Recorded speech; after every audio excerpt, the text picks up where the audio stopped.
ಪ್ರಕಾಶನದ ಸಂಪಾದಕರಾದ ಮಹಮ್ಮದ್ ಕುನ್ನಿ ಗಣೇಶ ಹಬ್ಬನ ಗಣೇಶ ಚತುರ್ಥಿ ಇಡೀ ಜಿಲ್ಲೆಯ ಎಲ್ಲ ಶಾಲಾ ಕಾಲೇಜುಗಳು ಸ್ಥಾಪನೆ ಮಾಡಿ ಅತ್ಯಂತ ವಿಜೃಂಭಣೆಯಿಂದ ಪೂಜೆ ಮಾಡಿದ್ದಾರೆ. ಮಕ್ಕಳು ಬಂದು ಹೇಳಿದ್ದಾರೆ, ಕುರಾನ್ನ ಬೋಧನೆ ಮಾಡಿದ್ದಾರೆ, ನಾವು ಜೈ ಶ್ರೀರಾಮ್ ಹೇಳಿದೀವಿ ಅಂತ ಹೇಳಿದ್ದಾರೆ. ನಾವು ಸುಮ್ಮನೆ ಬಂದು ಇದು ಹೇಳಿಲ್ಲ, ಅವರು ಮಕ್ಕಳು ಮಧ್ಯದಲ್ಲಿ ಜೈ ಶ್ರೀರಾಮ್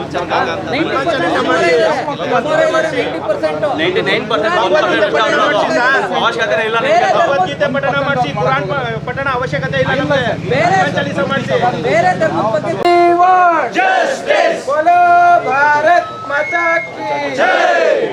ಈ ಕಾಲೇಜಿನ ಆಡಳಿತ ಮಂಡಳಿ ಇರ್ತಕ್ಕಂಥದ್ದೇನಿದೆ, ಯಾವುದೋ ಒಬ್ಬ ಅಂತಾರಾಷ್ಟ್ರೀಯ ಇಸ್ಲಾಂ ಸಂಘಟನೆಗೆ ಸೇರಿರ್ತಕ್ಕಂಥ ಒಬ್ಬ ವ್ಯಕ್ತಿಯನ್ನು ಕರ್ಕೊಂಡ್ಬಂದು ರಾಜ್ಯ ಪ್ರಧಾನ ಕಾರ್ಯದರ್ಶಿಯನ್ನು ಕರ್ಕೊಂಡ್ಬಂದು ಇಲ್ಲಿ ಪ್ರವಚನವನ್ನು ಅಥವಾ ಭಾಷಣವನ್ನು ಮಾಡಿಸಿರ್ತಾರೆ. ಆ ಭಾಷಣ ಮಾಡಿಸಿ ಯಾವುದೇ ಧರ್ಮದ ವ್ಯಕ್ತಿ ಬಂದು ಭಾಷಣ ಮಾಡಿದರೆ ವಿದ್ಯಾರ್ಥಿ ಪರಿಷತ್ಗೆ ವಿದ್ಯಾರ್ಥಿಗಳಿಗಾಗಲಿ ಅದೇನು ಸಮಸ್ಯೆ ಆಗ್ತಕ್ಕಂಥದ್ದಲ್ಲ.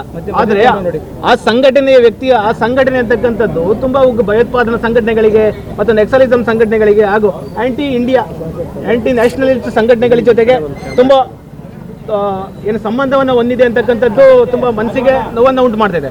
ಮತ್ತೆ ಇದೇ ರೀತಿಯಾಗಿ ಇವತ್ತು ಅಖಿಲ ಭಾರತೀಯ ವಿದ್ಯಾರ್ಥಿ ಪರಿಷತ್ ತುಂಬ ಸಣ್ಣ ಮಟ್ಟ ಅಂತ ಹೇಳ್ಬೋದು. ಯಾಕಂದ್ರೆ ಪ್ರಪಂಚದಲ್ಲಿ ಯಾವುದಾದ್ರೂ ಒಂದು ಸಂಘಟನೆಗೆ 1 ಕೋಟಿ ಜನನ ಒಂದು ಕಡೆ ಸೇರಿಸತಕ್ಕಂಥ ತಾಕತ್ತಿದೆ ಅಂದರೆ ಉಚಿತವಾಗಿ ಅದು ಅಖಿಲ ಭಾರತೀಯ ವಿದ್ಯಾರ್ಥಿ ಪರಿಷತ್ ಅಂತಕ್ಕಂಥ ಸಂಘಟನೆಗೆ ಮಾತ್ರ.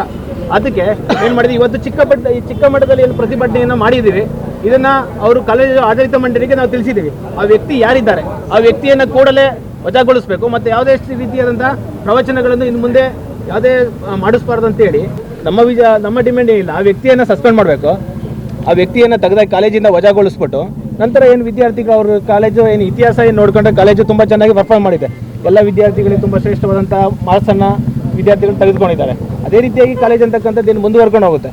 ಬಟ್ ಆದರೆ ನಮ್ಮ ವಿಚಾರ ಅಂತ ಮನಸ್ಸಿಗೆ ನೋವನ್ನು ಉಂಟು ಮಾಡಿದ್ದೇನಪ್ಪ ಅಂದರೆ ಆ ರಾಷ್ಟ್ರೀಯತೆ ವಿಚಾರ ಅಂತಕ್ಕಂಥದ್ದು. ಅದೇ ರೀತಿಯಾಗಿ ನಮ್ಮ ಬೇಡಿಕೆ ಏನಿದೆ ಅವ್ರು ತಕ್ಷಣ ಈಡೇರಿಸ್ತಾರೆ ಅಂತೇಳಿ 2 ದಿವಸ ಕಾಲಾವಕಾಶವನ್ನು ಕೊಟ್ಟಿದ್ದೇವೆ. ಆ 2 ದಿವಸದೊಳಗೆ ಈಡೇರಿಸಲಿಲ್ಲ ಅಂದರೆ ತುಂಬ ದೊಡ್ಡ ಮಟ್ಟದಲ್ಲಿ ರಾಜ್ಯವ್ಯಾಪಿ ಸುದ್ದಿ ಆಗೋ ರೀತಿಯಲ್ಲಿ ಏನೋ ಪ್ರತಿಭಟನೆಯನ್ನು ಮಾಡ್ತೀವಿ.